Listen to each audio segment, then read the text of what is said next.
Shalom to everyone. Thank the Most High for another day here. I'm going to get into a quick lesson. It's not going to take that long. Uh, I would say a reiteration of the video that I put up in regards to the mark of the beast. I went into some very touchy information on the pictures that our foreparents used to do, used to create, and carvings and engravements that our foreparents used to deal with, and the other nations. I thought I would kind of go into more detail on how that can lead other generations to idolatry. That's what we got to realize. It's going to lead you. You may not have the intentions to create a picture of a person, you know, and worship it. But if that picture goes into an archive and say, yes, these were the ancient people of days, and people will take that picture and kind of like idolize it. That's why the Most High told us do not engrave any images, from the heavens above, or the earth, or the, the earth beneath, which is the seas. I was just looking at a video in regards to yoga, how they have some type of fish goddess or something of that nature. You got women dancing naked and all that, which is very dangerous. Even though our eyes are perverted, I myself would not be able to look at that and just edify. That this is the stuff that I'm talking about, because you got to realize that they started pornography with images first. It was considered, nowadays you call it Playboy, but years ago they used to, when you will look at certain statues, when you go to Greece and Rome and these places, you will see a statue. Even in the Roman Catholic Church, you see statues of naked kids and naked angels and things of that nature. So this is the reason why the Most High said don't do that. See, we got to realize the origin of our fall. When man fell, everything is perverted knowledge. Everything we see and think is going to be that of the carnal mind, which is possessed by Satan. Um, Sin lieth at the door, and he is watching. Let me just get that scripture real quick. Let's go to Genesis chapter 3.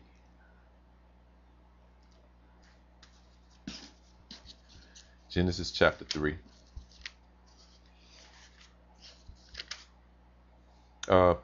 Genesis chapter 4.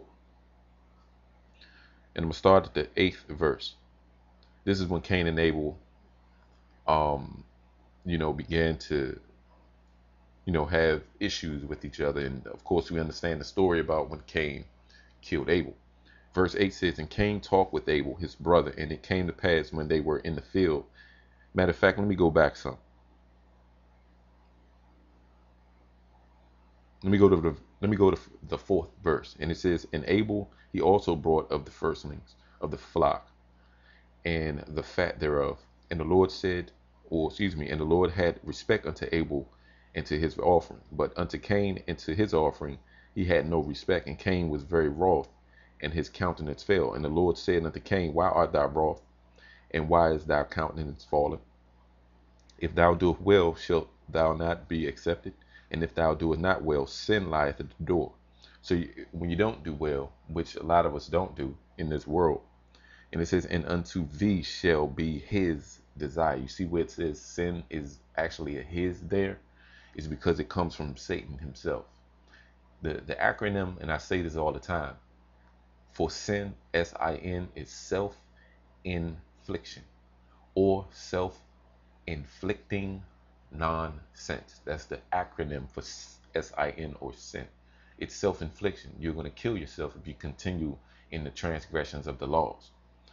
So, as we see, it says, sin lieth at the door, and unto thee shall be his desire, and thou shalt rule over him. So, when you're dealing with images, when you're dealing with a bunch of, looking at people pictures and all that, you can actually lust, even if they're fully covered. You can look at a woman's face on a picture and you can be lusting. It's very easy for, of course, man to do this, even women. But this is the reason why the Most High said in Exodus chapter Deuteronomy chapter 5, verse 6, Deuteronomy, Exodus chapter 3, various parts of the scriptures. Thou shalt not make unto thee any engraven images. So I thought I would just go into this a little more deeper. Let's go to Isaiah chapter 2.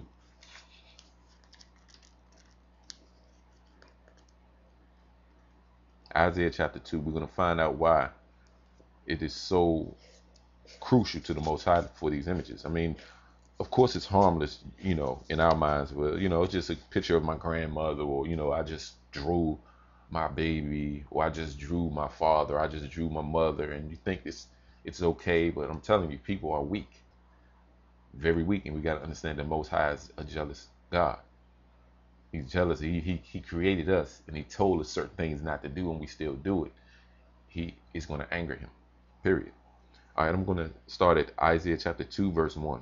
And it says, the word that Isaiah, the son of Amos, saw concerning Judah. And you notice it says saw concerning Judah in Jerusalem. And it shall come to pass in the last days that the mountain of the Lord's house shall be established in the top of the mountains, and shall be exalted above the hills, and all nations shall flow unto it.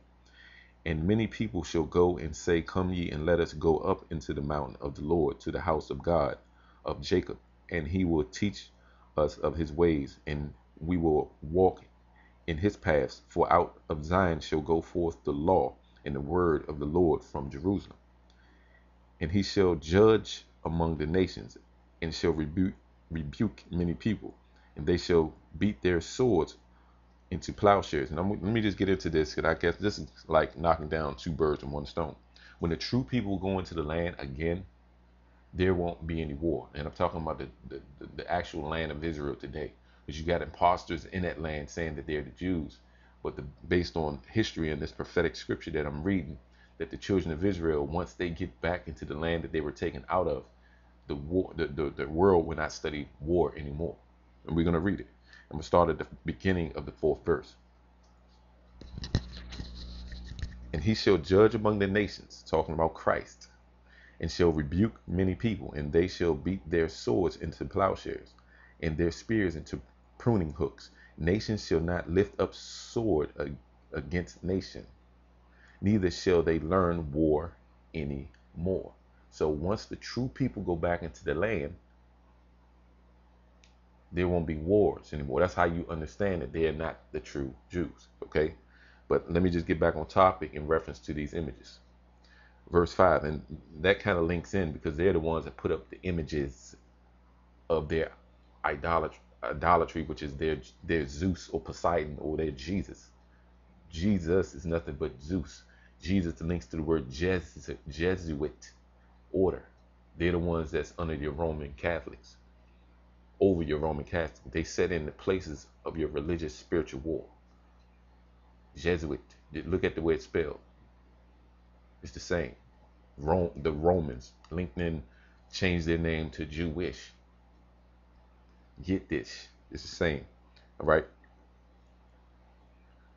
And ye shall judge among the nations, and shall rebuke many people, and they shall beat their swords into plowshares, and their spears into pruning hooks. Nation shall not lift up sword against nation. It's telling you, neither shall they learn war anymore. They're the ones that put up the pictures of Caesar Borgia,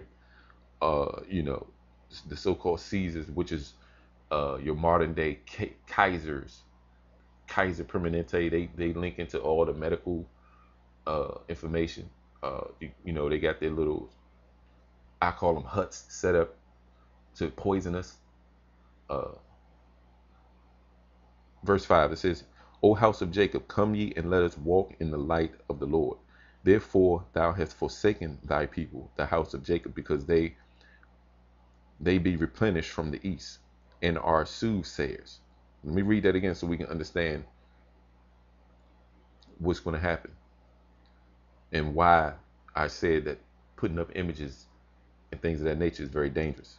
Therefore thou hast forsaken thy people, the house of Jacob, because they be replenished from the east, and are soothsayers. That's why it says replenish. We're going to go back into the east. We're not there yet. Into the east. And are soothsayers, like the Philistines, and they please themselves in the children of strangers. Their land also is full of silver, and gold, neither is there any end of their treasure. Their land is also full of horses, neither is there any end to their chariots. Their land also is full of idols. I want y'all to really pay attention to what I'm about to read. Their land is also full of idols. They worship the work of their own hands. They worship the work of their own hands. Leonardo da Vinci and all these other people that be drawing all these. And a lot of people don't understand. Our people used to do a lot of art. And it's just the stuff that you're seeing the Europeans and other nations have put their name to it. They understand. They know that it's replicas of the ancient people they used to draw. Their land also is full of idols. They worship the work of their own hands, that which their own fingers have made, which their own fingers have made. Watch this. In the mean men, the mean, angry, evil, the mean men boweth down, and the great man humbleth himself, therefore forgive them not. Enter into the rock, and hide thee in the dust for fear of the Lord and for the glory of his majesty.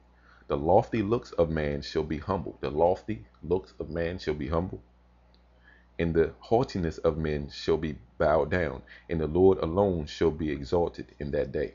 See, it says the Lord alone. He's a jealous God. Don't be dealing with nothing else. That's why he said, don't make unto them. Watch, I'll read it, verse 12. For the day of the Lord of hosts shall be upon every one that is proud and lofty, and upon every one that is lifted up, and he shall be brought low. And upon all the cedars of Lebanon, and are high and lifted up, and upon all the oaks of Bashan, and upon all the high mountains, and upon all the hills that are lifted up, and upon every high tower, upon every fenced wall. We understand that the towers were taken down, okay? And upon all the ships of Tarshish, and upon all the pleasant pictures, and upon all the pleasant pictures, and upon all pleasant pictures. They're pleasant to you, but there's a reason why the Most High said he's going to bring this stuff down. That's why when you read verse 17, it says, and the loftiness of man, the loftiness, which is like a haughty spirit, lofty, yes, I am this and I am that. The loftiness of man shall be bowed down, and the haughtiness of men shall be made low, and the Lord alone shall be exalted in that day. And the idols he shall utterly abolish, and they shall go into the holes of the rocks and into the caves of the earth. Why are you seeing certain things in caves and in digs? Anthropologists are looking things up now to understand. Yeah, you're going to see pictures of Akhenaten, you're going to see pictures of Nefertiti, and you're going to see pictures of or carvings of engravements that says Baal and the bull. It's going to lead you to destruction. Caves of the earth, for the fear of the Lord and for the glory of his majesty, when he ariseth to shake terribly the earth. In that day a man shall cast his idols of silver and his idols of gold, which they made each one of for himself to worship, to the moles and to the bats, to go into the clefts of the rocks and into the tops of the raged rocks for fear of the Lord and for the glory of his majesty, when he ariseth to shake terribly the earth. Cease ye from man, whose breath is in his nostril, for wherein he is to be accounted of. All right. It's very clear when it talks about pictures. Okay. Verse 16 again, and upon all the ships of Tarshish, and upon all pleasant pictures. So we understand that certain things are going to happen when you create something and draw it down. The Most High said, don't make into any images. Engraving, of course, in the ancient days. You would say, well, what if I take a picture of a Kodak picture of my mother or my father? I mean, if that's what you think, if you feel that that's okay to do, but all of us got all these photo albums and things of that nature. I mean, it's a thin line. You know, it's best not to do it. You're better off being safe than sorry, because people get caught up in pictures. Satan understands that. He understands that he can just take over your vessel. It says sin in Genesis chapter 4. Sin lieth at the door, and he is ready. And he is ready to pounce on you. So that's why I wanted to go into this real quick as a reiteration, because some people feel that I could be taking it a little too far, or it is almost to the point where, well, what else is it to learn that's bad or evil? You don't need a bunch of pictures. What this thing about this? What is better anyway? A picture of someone or the memory of someone? Picture, a picture or an engraven image is a handicap. It's an actual handicap because you can't go but so far based on what the image. I mean, if you want to remember someone, you remember what they did, how they used to look when they were younger, and then you can go all the way up. But if you're just looking at an image, you're stuck. So it's best to remember people opposed to carving out a person or drawing them down on paper. You're limiting your actual brain, your the memory or your mental capacity. All right, and like I said, it's just something that a lot of us are not. I had to check myself as well. I used to have a picture of, if you look at some of my videos, I had a picture of an actual image of engraving of our foreparents, because I kind of went into some information on how we used to look years ago. So, I mean, there's certain things we just, once you realize, I mean, the Bible is actually, you learn the Bible every day. You get a better understanding every time you read it. It's just like when you do watch a film, you watch a film over and over, you'll see things you didn't see before. All right. So we just can't get caught up in these images. Some people, like I said, get caught up in pictures and, and I mean, they even put up food and things of that nature. People get caught up. Oh, I want McDonald's now because they just seen a commercial. So that's all. That's what I really want to get into. Just be careful on that, and it's best not to tell your kid. Of course, in school they say, well, go ahead and draw an image of your mother, or draw a tree, and draw some birds, and draw a duck and a cat and all that. Nah, you're better off doing what the Most High say. Don't make any images. Thou should not make. Let me read that one more time in Exodus. I'll read it in Exodus this time. Let's go to Exodus chapter 20. Exodus chapter 20. And I'm going to start at the first verse. And it says, And God spake all these words, saying, Ahia the Lord thy God, which hath brought thee out of the land of Egypt, out of the house of bondage. Thou shalt have no other gods before me. Thou shalt not make unto thee any graven images, or any likeness of anything. So you would say, nah, it's just talking about gods and the fallen angels, and nah, it's deeper than just that, because it's in a picture form. It's in an image first. Then that's why it says, thou shalt not make unto thee any graven images or any likeness of anything, because it says anything. The falling, the engraven images that our people used to worship was not any and everything. There were certain things that, like the jackal, which was a dog and a male body.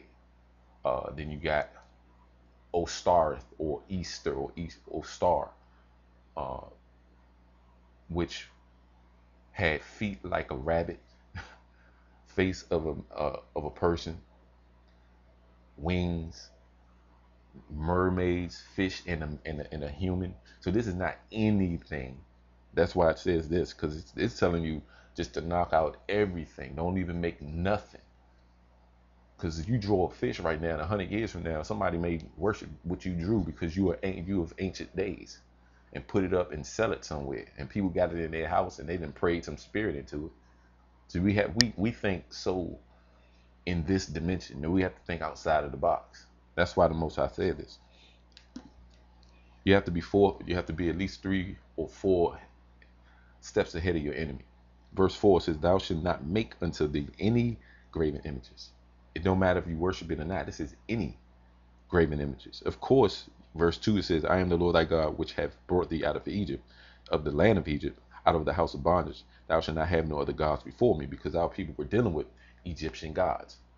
So of course you're not supposed to, deal with drawing a mermaid or creating, certain images or carvings of, um, the other images of the most, of like the jackal, things of that nature. Verse 3 says, thou shalt not have no other gods before me. Now that's common sense. Verse 4 says, thou shalt not make unto thee any graven images. So don't make nothing, regardless of if you worship it or not, or any likeness of anything that is in heaven above.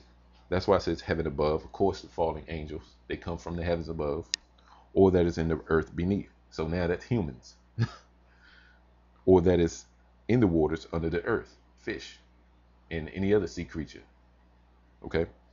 Thou shalt not bow down thyself to them, nor serve them, for I am the Lord thy God, am a jealous God, visiting the iniquity of the fathers upon the children. So we're going to do this, and he knew this. So this is the reason why I said, and the Bible said, not me, don't make any graven images, because now once you follow the images that we created based on disobedience, now look at us today, of the fathers upon the children unto the third and fourth generation of them that hate me, and showing mercy unto thousands of them that love me. So we're the thousands that you're looking at today, and keep my commandments. Thou shalt not take the name of the Lord thy God in vain, for the Lord will not hold him guiltless that taketh his name in vain. Remember the Sabbath and keep it holy. 6 days shalt thou labor and do all thy works. But the seventh day is the Sabbath of the Lord thy God. In it thou shalt not do any work, thou nor thy sons nor thy daughters, thy maidservants nor thy manservants nor thy maidservants, nor thy cattle nor thy stranger that is within thy gates. For in 6 days the Lord made heaven and earth, the sea and all that in the earth, in the sea and all that in them is, and rested the seventh day, whereof the Lord blessed the Sabbath day and hallowed it. Then it goes down to all the, the other commandments. Honor thy father, thy mother, thou shalt not kill, thou shalt not steal, etc., etc. You all can understand that. So I just wanted to get into that real quick. I always say real quick. Now the video is 20 some minutes long, but hopefully you all get a deeper knowledge of the reason why I say it's not good to be putting a bunch of paintings of waters and fish and your kids and all that all over your house, because the Most High said don't do any of it. Not to say that you're going to worship it, but somebody in your family or somebody else may come to your house. Oh, this is a nice house. Can I have that painting that you painted? And they got it, and they're going to create some type of god out of it just to make money or something. And you didn't hear them pray the spirit all up in there. See, we can't leave Satan no loopholes at all. That's why I said, the Most High said, I'm going to say it again, don't make any likenesses or any images, it don't matter if it was a god or not, because it can become one to somebody. All right, so there you have it. Hopefully that makes sense. I will be making more videos, of course. This is my life, and I will be doing this for the rest of it. Shalom.